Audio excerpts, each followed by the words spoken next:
Bienvenue à tous à cette présentation qui donne un aperçu de la stratégie d'échantillonnage des différentes études du projet EcoPPR. C'est une étape critique car elle nous permet de mieux cibler les sites où l'étude sera mise en œuvre et d'avoir une taille d'échantillon représentative pour valider les résultats dans les enquêtes structurées. Voyons d'abord comment les sites d'études sont sélectionnés. 5 sites seront sélectionnés par pays. Un site est défini comme la zone administrative qui est une agglomération de villages. Par exemple, en Afrique de l'Ouest, pour le Mali, un cercle ou une commune représenteront le site, tandis qu'une commune ou une province représenteront un site au Sénégal et au Burkina Faso respectivement. En Afrique de l'Est, un district représenterait un site en Tanzanie, un comté au Kenya ou un woreda en Éthiopie. Chaque site sera sélectionné de manière raisonnée. Nous ciblerons les zones qui représentent un risque élevé de PPR, telles que les zones à forte incidence, selon les données nationales et avec des mouvements transfrontaliers de bétail, ou des couloirs de déplacement de bétail, ou encore des grands marchés de petits ruminants, des routes de transhumance et des lieux de rassemblement des troupeaux pour le pâturage. Plusieurs types d'études seront menées, des études qualitatives et des études quantitatives. La taille de l'échantillon pour chaque étude dépendra du type d'étude et des ressources disponibles.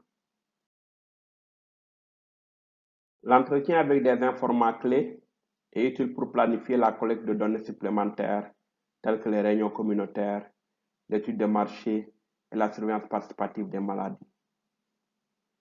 Dans chaque site, un ou plusieurs entretiens avec des informateurs clés seront menés avec des dirigeants locaux ou des vétérinaires afin de recueillir des informations locales sur la situation du bétail et des maladies.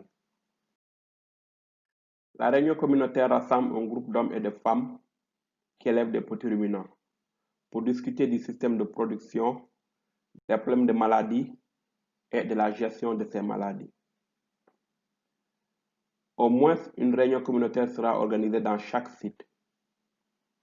Une seule réunion peut suffire pour représenter certains sites. Mais là où il y a des variations dans le système de production, l'environnement et le groupe ethnique, il vaudra mieux avoir plus d'une réunion pour obtenir des informations des différents types d'éleveurs de petits ruminants. L'enquête auprès des ménages vise à caractériser les systèmes de production de petits ruminants par rapport à la PPR et de déterminer l'impact socio-économique de la maladie. 750 ménages seront sélectionnés au hasard dans chaque pays, 150 par site d'étude, bien que cela puisse varier légèrement entre les pays et les sites en fonction de la taille et la structure administrative du site d'étude et du pays.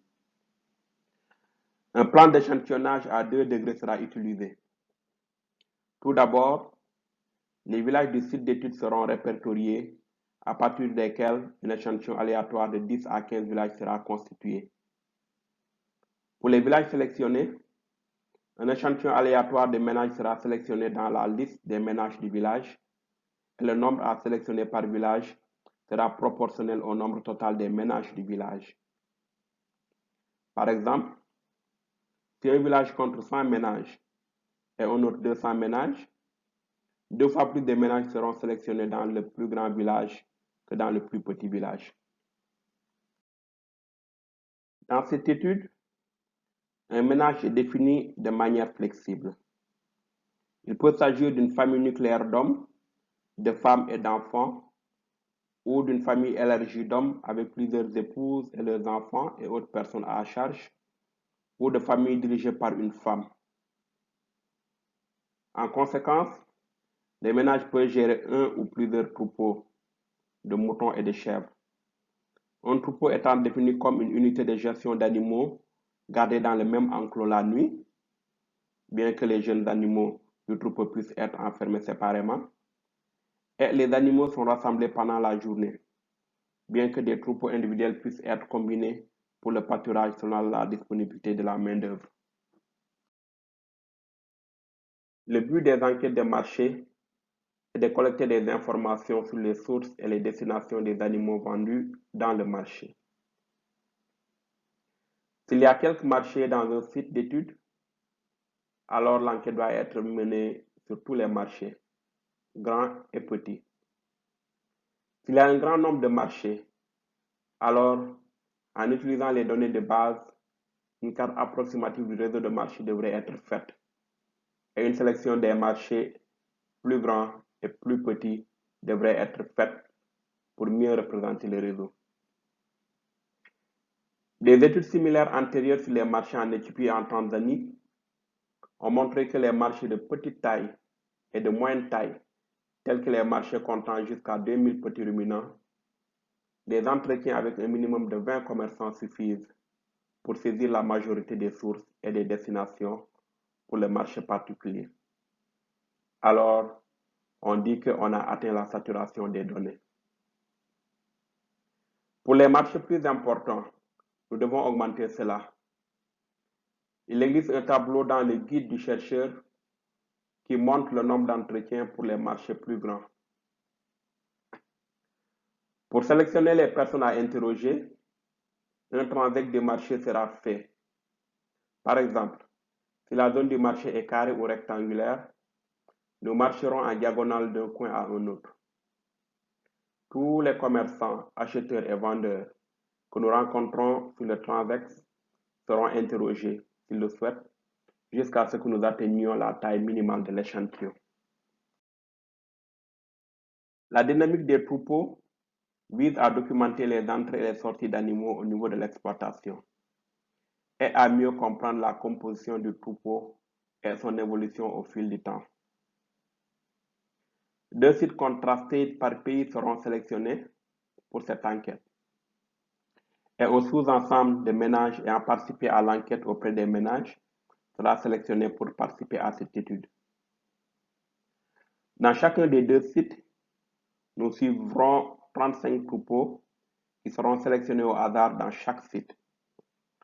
7 troupeaux dans chacun des 5 villages de l'étude précédente pour donner un échantillon de 70 ménages par pays. Les ménages seront interrogés sur chaque mois pour documenter les entrées et les sorties du mois précédent, les naissances, les décès, les ventes et les achats. La surveillance participative des maladies est une méthode de surveillance qui utilise des approches et des méthodes participatives ainsi que des méthodes conventionnelles d'investigation de maladies pour explorer les connaissances vétérinaires locales et identifier les circonstances d'apparition d'une maladie. Le but de cette activité est de déterminer si la maladie de type PPR est présente dans une zone, de décrire son historique et les circonstances de son apparition. Les zones à haut risque de PPR seront identifiées au cours de l'étude et seront ciblées par la surveillance participative. Au moins, une activité de surveillance participative sera réalisée dans chaque site, mais probablement plus en fonction du nombre de zones à haut risque identifiées. Les investigations de foyer seront menées chaque fois qu'un cas possible de PPR est signalé au cours des enquêtes de base, au cours de la surveillance participative et au cours de la surveillance passive. Il n'y a donc pas de taille d'échantillon spécifique pour les investigations de foyer, car cela dépendra du nombre de cas signalés au cours des études. Étant donné que la surveillance des maladies par des services vétérinaires est souvent médiocre, nous ne prévoyons pas capturer beaucoup de foyers à partir des canaux de surveillance officiels. Nous utiliserons donc également les rumeurs de foyers d'agents vétérinaires de terrain travaillant dans les zones. Nous viserons à enquêter sur autant de foyers que possible en fonction des circonstances locales et du budget disponible, et aussi en fonction de la logistique. L'étiquetage des échantillons prélevés lors des enquêtes sur les foyers est très important, de sorte que les résultats des échantillons puissent être liés aux données sur le troupeau et à la zone. Chaque échantillon doit être étiqueté avec la date de prélèvement de l'échantillon. L'échantillon doit être identifié avec le code du pays, qui est une lettre initiale, suivi d'un code numérique pour le site d'étude de 1 à 5. Ensuite, dans chaque site d'étude, vous commencerez à numéroter les échantillons à partir de 1, en commençant par la première investigation de foyer. Enfin, utilisez un code alphabétique pour indiquer de quel type d'échantillon il s'agit. Nous avons donc mis un E pour un prélèvement oculaire, un N pour un prélèvement nasal, etc. Les codes d'identification des échantillons doivent être enregistrés sur le formulaire d'enquête afin que les résultats du laboratoire puissent être liés aux données cliniques et au ménage. De plus amples informations sur le projet et la conception de l'étude peuvent être trouvées dans ces documents. Merci d'avoir regardé cette présentation. J'espère que vous l'avez trouvée utile.